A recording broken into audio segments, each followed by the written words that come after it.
Ergonomics is an applied science concerned with the fit between people and their technical tools. Prevalence of musculoskeletal disorders are high in dental professionals. Being mindful of your positioning can reduce this risk.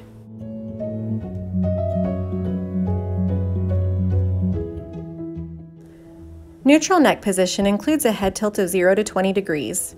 The line from the eyes to the treatment area should be as near to vertical as possible. Avoid tipping head too far forward or to one side. Neutral back position includes leaning forward slightly from the hips, from 0 to 20 degrees. Avoid leaning too far forward or curving the back. Neutral torso position includes the torso being in line with the long axis of the body. Avoid leaning to one side or twisting the torso.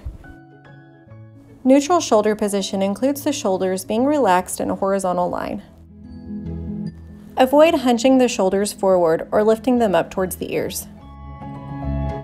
Neutral hip position includes balancing the weight evenly between the hips when seated. Avoid sitting with weight on one hip. Neutral upper arm position includes the upper arms hanging parallel to the long axis of the torso. Elbows at waist level are held slightly away from the body and no greater than 20 degrees away. Incorrect upper arm position includes greater than 20 degrees of elbow abduction away from the body and elbows held above waist level. Neutral forearm position includes holding the forearms parallel to the floor. A 90-degree bend at the elbow is ideal, however a 60 to 100-degree bend is acceptable.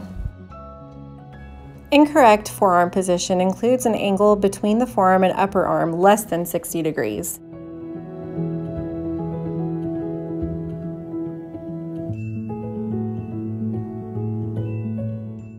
Step 1 to adjusting the chair. First, position the buttocks all the way back in the chair. Next, adjust the seat height so the feet rest flat on the floor. Establish a wide base of support with the feet on the floor at least shoulder width apart in front of the hips. Adjust the seat tilt so that the back is about an inch higher than the front. Adjust the lumbar depth by moving the backrest closer or further away from the seat until the backrest nestles against the lower back. Also, adjust the lumbar height if necessary. Raise the tailbone up to establish correct spinal curves. Stabilize the low back curve by pulling the stomach muscles towards the spine. Relax shoulders so that they are down and back.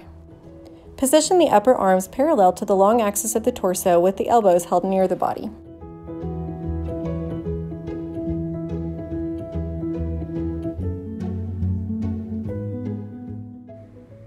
For maxillary treatment areas, the patient's feet should be even with or slightly higher than the tip of their nose. The chair back should be nearly parallel to the floor. The top of the patient's head should be even with the upper edge of the headrest. If necessary, ask the patient to slide up on the chair to assume this position. Angle the headrest up into the back of the patient's head so that the nose and chin are approximately level.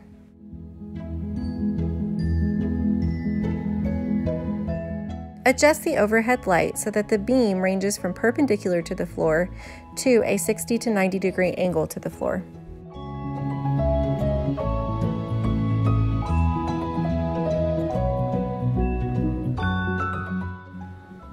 For mandibular treatment areas, the chair back should be slightly raised above the parallel position.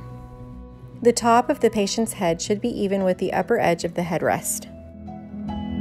Angle the headrest forward and down so that the chin is lower than nose level.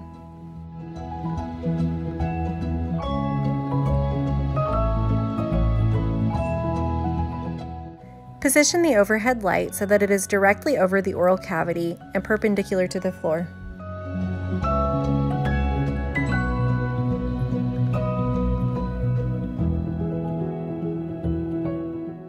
Position the patient for the intended treatment area. Patient's open mouth should be below the clinician's elbow.